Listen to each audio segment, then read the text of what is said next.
Let's go back to the desert for a moment. Okay? You're chilling in the desert on your towel. I have no idea what you're doing in the desert on a towel, but let's just imagine it. And then this bear is coming.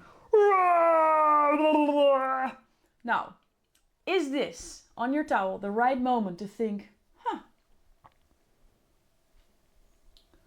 what picture statements am I going to use in my next keynote? Yes or no? I really, really, really hope you say no. Otherwise, we need to do different courses.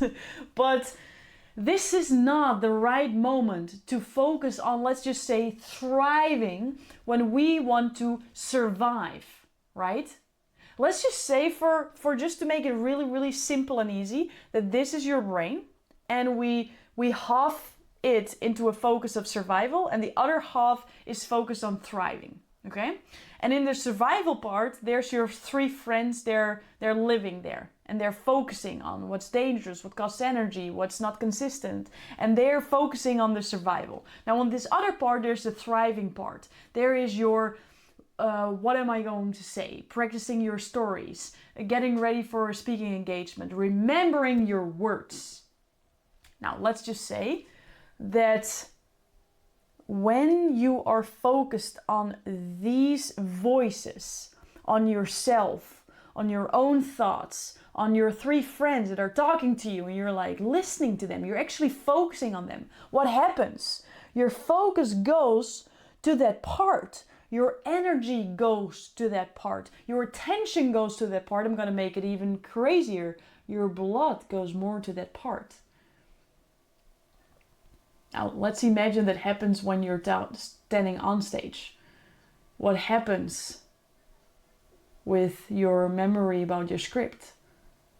Got so many people come to me and say, Laurie, I blank out. I got a blackout. I blank out. I don't know what I'm saying anymore. I forgot my script.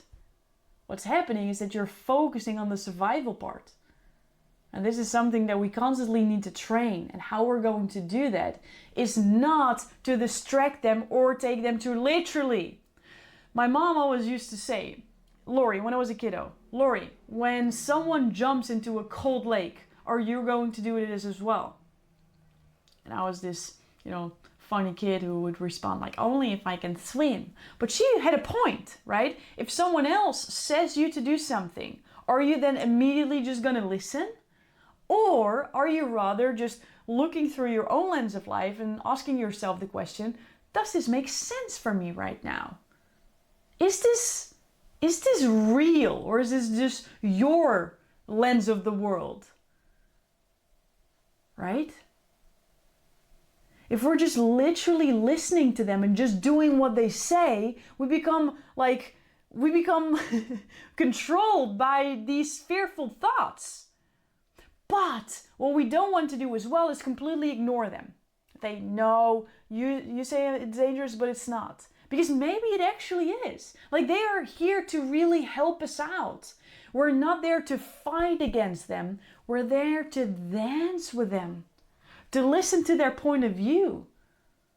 To say, hey, I know we have the same goal in mind. Right? We just have a different way of coping through those.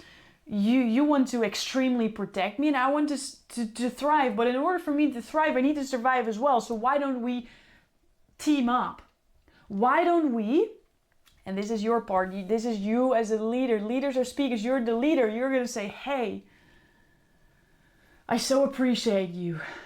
You've kept me alive this far. And I mean, you apparently done something right. Thank you so much. And I would also love to just really understand what your perspective is, where you're coming from, because I've got some big dreams. And I just want to make sure that you're on board with this, so we can both seize these goals together. And now you're starting to collaborate. And now you're starting to team up. And now you're starting to actually understand what their frame of the world is, so you can dance with it instead of fight it. So what we're going to do in the next one, we're going to look through different scenarios that you're probably going to recognize, at least one of them, if not all. And we're going to see how can you team up with these three friends so you can do this all together. And better yet, you can actually create that impact and strive for that income that you're desiring because you're working as a team.